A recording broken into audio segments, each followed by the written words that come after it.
Avui hem vingut aquí al Mas Marès a presentar el llibre, en una de les moltes presentacions que farem del llibre d'Aprendre de l'arquitectura tradicional Cap de Creus, que és la segona publicació de Greta en referència a estudiar l'arquitectura tradicional en el context d'un territori concret,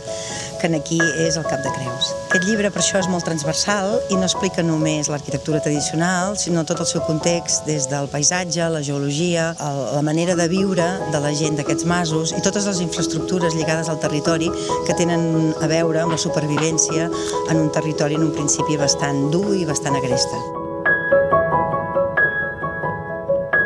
Aquest mas es troba en una zona de Planell, a les afores de Roses, un mas que ens hem d'imaginar que en el seu moment va tenir molta activitat, una activitat ramadera, una activitat agrària. Actualment s'estan recuperant les vinyes, les oliveres i diversos ecosistemes de la zona. I una mica és un pretext per poder explicar una miqueta el llibre, ja que no deixa de ser un exemple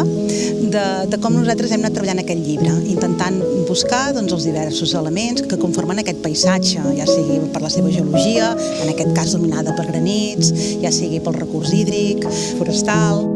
I una altra de les particularitats és que tot i ser un mas ubicat en el massís, a dalt de la muntanya, podríem dir, del massís del Cap de Creus, en contrast amb molts altres masos d'aquesta zona, que són molt més pobres, aquest tenia una situació realment d'un planell amb grans camps